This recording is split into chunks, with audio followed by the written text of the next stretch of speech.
그리스도께서 그의 백성들, 즉 교회의 정체성을 세상의 빛으로 비유하여 선포하셨습니다. 그것으로 끝나는 것이 아니라 세상의 빛이 된다는 의미를 마태복음 5장 16절에서 이렇게 밝히셨죠. 이같이 너희 빛이 사람 앞에 비치게 하여 그들로 너희 착한 행실을 보고 하늘에 계신 너희 아버지께 영광을 돌리게 하라. 교회가 세상의 빛이 된다는 것은 불신자들은 결코 모방할 수 없는 거룩하고 의로운 행실을 나타냄으로써 이 땅 위에 교회를 세우신 하나님의 영광을 드러내야 한다는 말씀입니다. 이런 관점에서 지금 우리 사회에서 교회의 이름으로 또는 믿음이라는 명목으로 행해지고 있는 편향적인 정치적 행태나 비도덕적이며 반상식적인 모습들, 직접적으로 말씀드리자면 사랑제일교회 정광훈 목사와 그를 따르는 무리들의 이 모습은 절대로 합당하지 않습니다.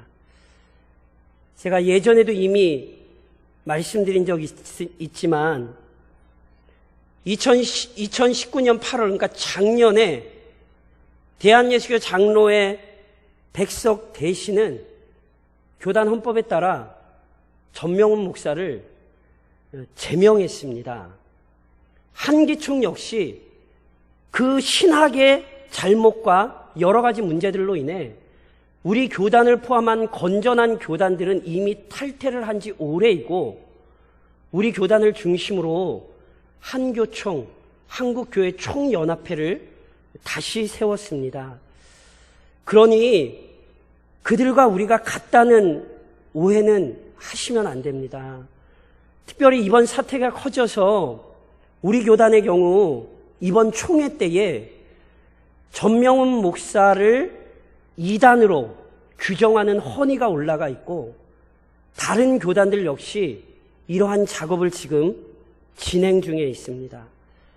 그러니 다시 한번 말씀드리지만 사랑제일교회 사태를 보면서 우리의 모습까지 혼동하시면 안 되는 것입니다. 본래 아시는 것처럼 빛은 어두울수록 더 환히 드러나는 법입니다.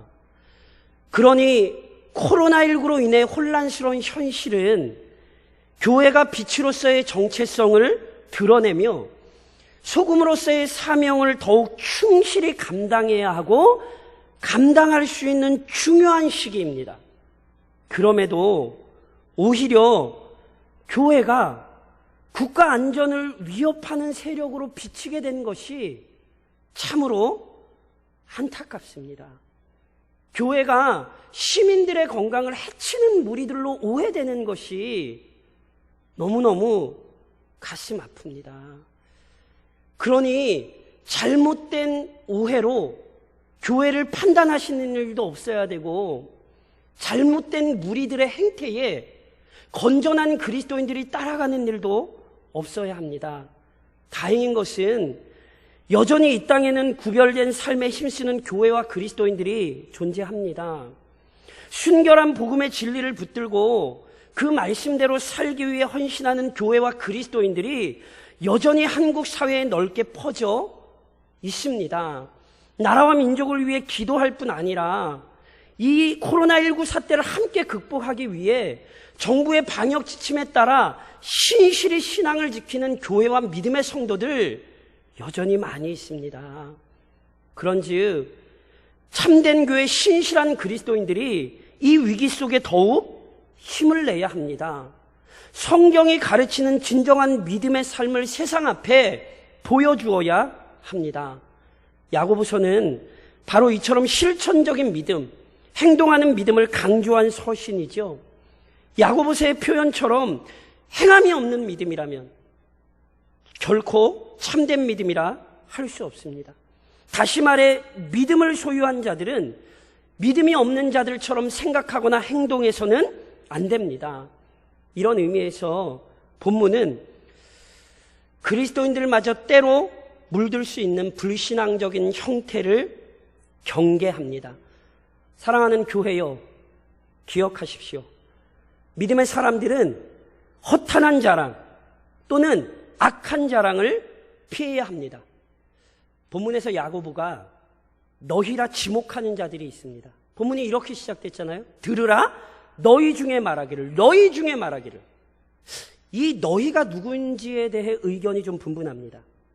어떤 학자들은 야고보가 교훈을 위해 한 부류의 사람들을 가정하여 이렇게 가르치는 것으로 이해하기도 합니다.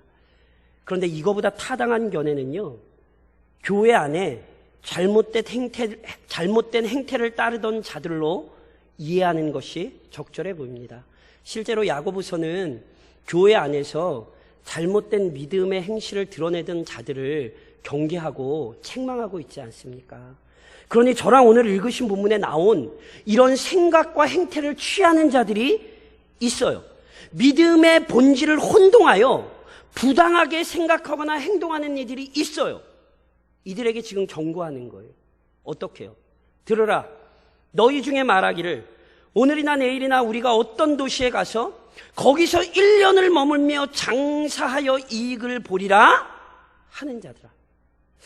야고보가 너희로 지목된 자들의 특징이 뭘 하고 있냐면 미래의 일을 계획하고 있습니다. 우리말로는 잘 표현이 안 됐지만 이 동사들이 모두 미래형이거든요. 그러니까 제가 조금 더 정확히 표현드리자면 이들이 어떤 도시에 갈 것이고 거기서 1년을 머물 것이고 거기서 장사할 것이고 이 장사를 통해 이익을 볼 것을 생각하고 있는 거예요. 그런데 이들의 이 계획에 대해 오늘 본문 16절이 뭐라고 분명히 표현했냐면 이제도 너희가 허탄한 자랑을 하니 그러한 자랑은 다 악한 것이라. 이들의 이야기를 지금 허탄한 자랑, 악한 자랑이라 이야기하거든요. 그렇다면 뭐가 허탄하고 뭐가 악하다는 것입니까? 앞날을 계획하고 준비한 것이 허탄하고 악한 자랑이라는 의미일까요? 아닙니다. 절대 그렇지 않습니다. 야고보는 지금 어떤 계획을 세운 것 자체를 책망하는 것이 아닙니다. 성경이 지적하고자 하는 내용은 이들이 이 모든 일을 계획하는 태도입니다. 이들은 자신들이 계획한 대로 실현할 수 있다는 자신감에 차 있습니다. 쉽게 말해 이들은 자기 인생을 자기 생각대로 만들어갈 수 있다고 여기는 것입니다. 이것이 왜 문제일까요? 이들의 생각 속에 모든 사람을 친히 통치하시는 하나님이 없습니다.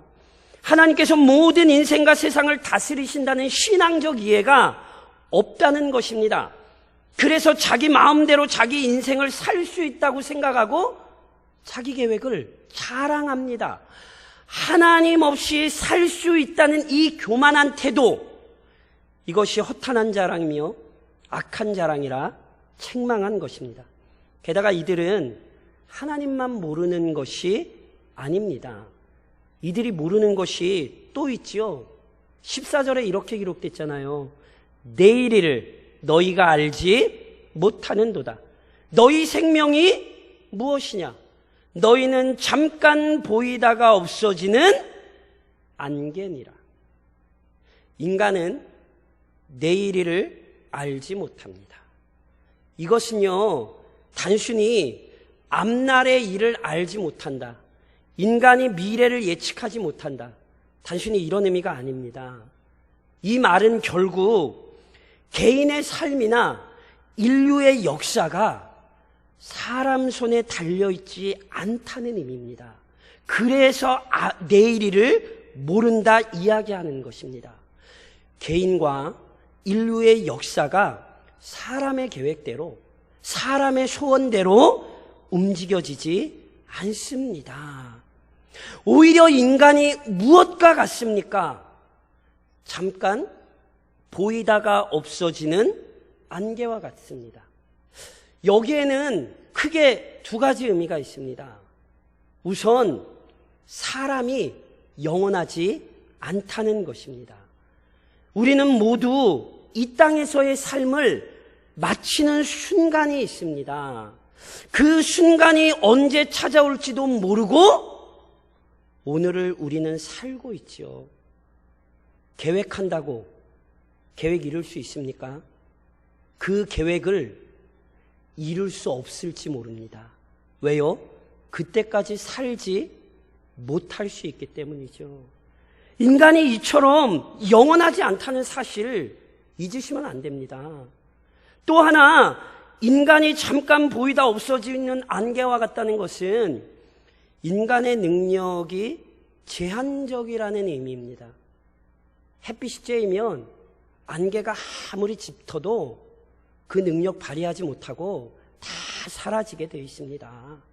인간이 하고 싶다고 해서 마음대로 할 수 있는 것 아닙니다. 이처럼 하나님도 모르고 자기의 연약함도 모른 채 자기의 계획을 떠벌리면 이것이 허탄한 자랑입니다. 이번 주에 뉴스를 보셔서 아시겠지만 아베가 사임할 것을 얘기했습니다. 건강상의 문제로. 자기의 건강 자기 마음대로 됩니까? 헌법 개정하려고 얼마나 난리를 쳤습니까? 도쿄올림픽 한번 열어보겠다고 얼마나 별일을 다 했습니까? 할 수 있었습니까? 아니요. 그는 물러나야 했습니다. 아베의 얘기만이 아닙니다. 오늘 우리의 인생이 잠깐 있다 사라지는 안개와 같아요. 고작 내일일도 알지 못해요. 자신이 제한적이라는 사실을 인정해야 하는데 이것을 인정하지 못해요. 이렇게 자기의 연약함을 모르면서 스스로 자신의 모든 일을 할 수 있다고 얘기하니 이것을 오늘 성경은 악한 자랑이요 참으로 허탄한 자랑이라 우리에게 이렇게 가르치는 것입니다. 혹시 이런 마음을 품고 계신 분 계십니까? 하나님을 먼저 기억하시고 우리의 연약함을 인식해야 합니다. 그리고 오히려 믿음의 사람들은 언제나 하나님의 뜻이 이루어지기를 소망해야 합니다. 본문은 단순히 인간의 무능과 무력함을 지적하여 아구 그래 인생 별거 아니야.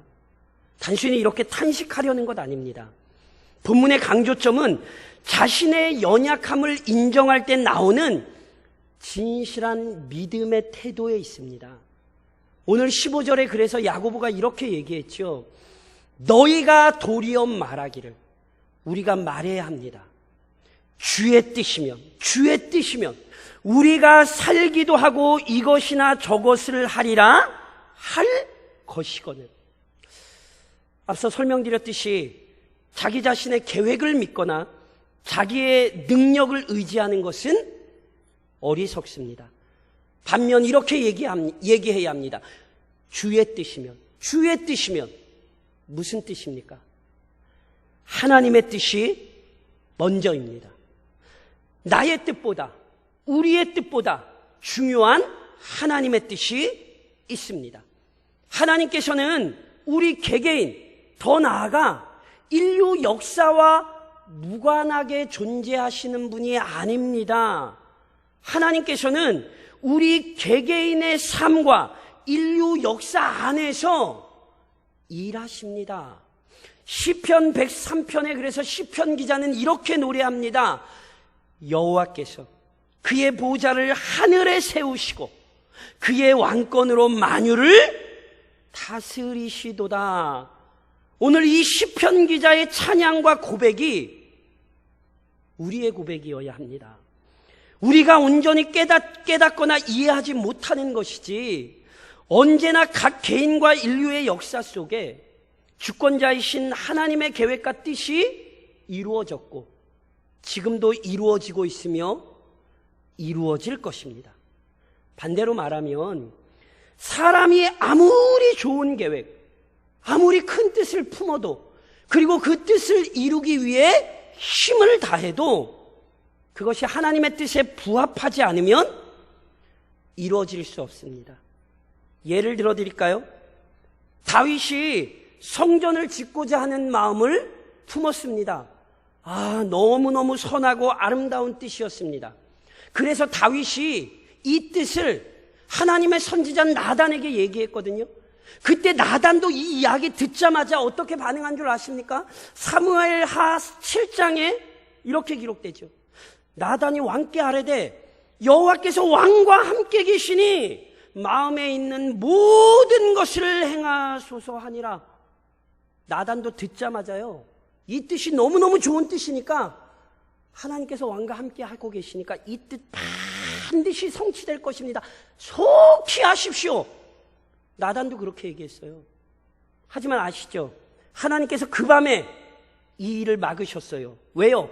성전을 짓고자 하는 소망이 잘못됐던 게 아닙니다. 하나님께서 친히 성전 건축에 관하여 세우신 계획이 있었기 때문입니다. 다윗의 뜻이 잘못되었다는 것이 아니라 하나님의 뜻이 가장 중요하고 우선되어야 하기에 다윗은 오히려 그 뜻을 구했어야 하는 것이고, 다윗은 그분의 뜻을 따랐어야 합니다. 이처럼 하나님의 뜻이 가장 중요하고 우선되어야 된다는 사실은 그리스도를 통해서도 나타났습니다. 그리스도께서는 의롭고 거룩하며 순결하신 분입니다. 그분은 절대로 악한 일을 계획하거나 실행하실 분이 아닙니다. 그분은 마음대로 행하셔도요, 그래도 그분은 선한 일을 하시는 분이에요. 그럼에도 불구하고 그리스도께서 십자가를 앞두고 마가복음 14장에서 이렇게 기도하셨죠.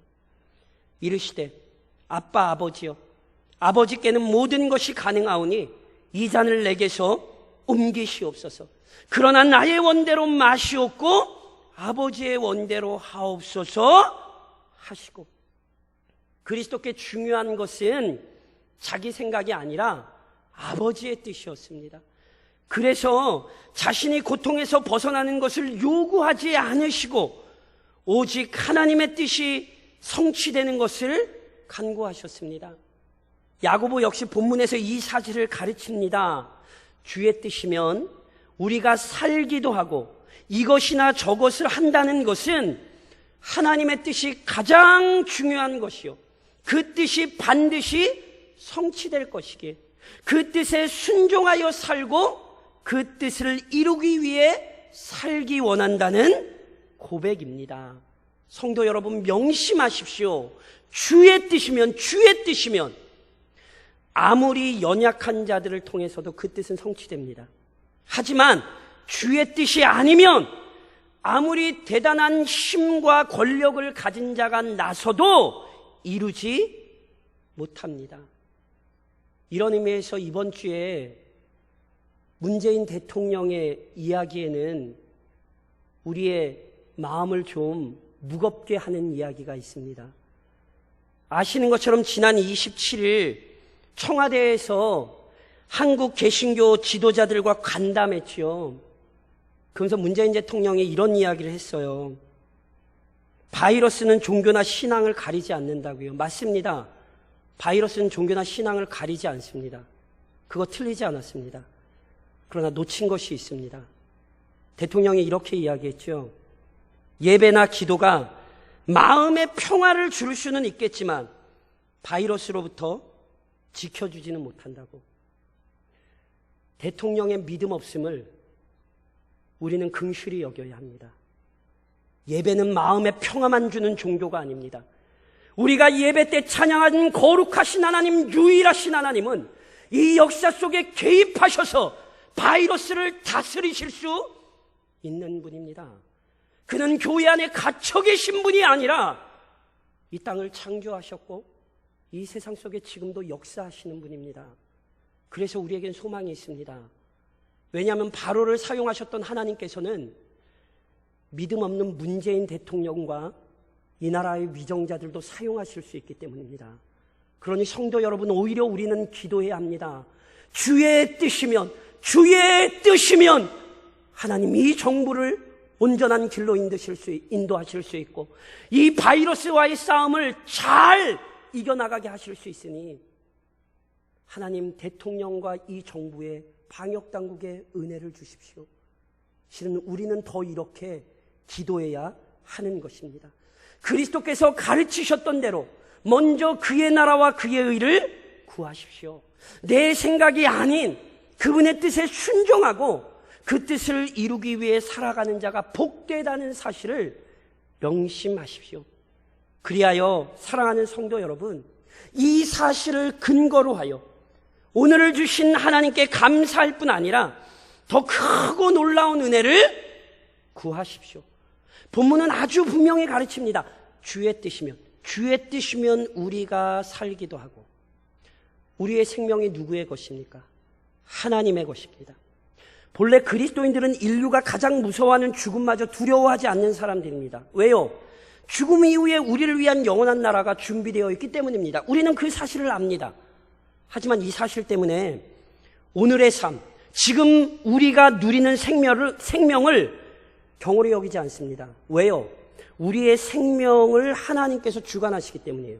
주의 뜻이니 오늘 우리가 삽니다. 그런즉 먼저 오늘을 살게 하신 하나님께 감사하십시오. 행여나 하나님께서 주신 생명을 구체하게 여기거나 비관적으로 불평하지 마십시오.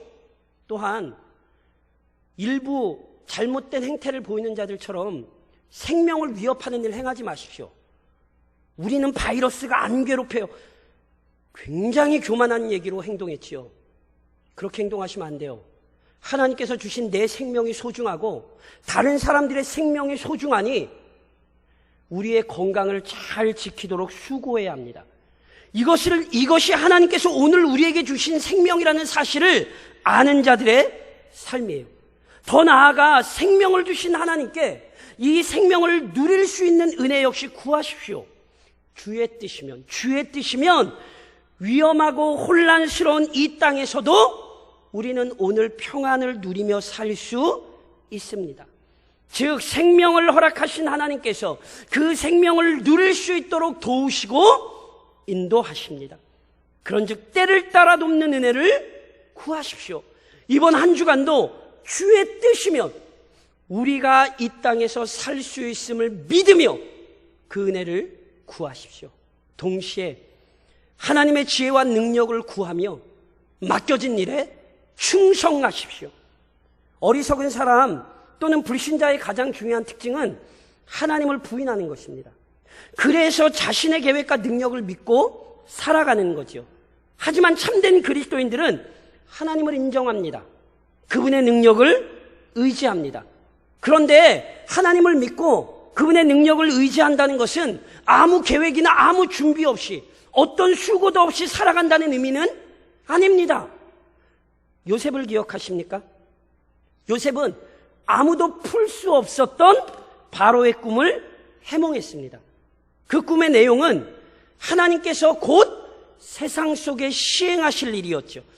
하나님께서 7년의 아주 큰 풍년을 주신 후에 그 풍년이 기억나지 않을 끔찍한 7년 동안의 흉년을 보내실 것을 작정하셨습니다.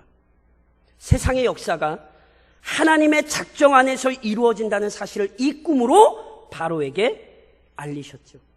그래서 이 꿈을 해석하여 요셉이 바로에게 그 내용을 알려준 거예요. 그런데 아시잖아요. 요셉은요, 꿈의 내용만 풀이해 주는 게 아니에요. 요셉은 하나님의 계획이 분명하니 명철하고 지혜로운 사람을 세워 준비하라고 조언했어요. 하나님께서 풍년을 허락하실 동안 양식을 잘 비축해 놓아서 곧 일어날 흉년에 대비해야 한다는 대책까지 알려주었죠.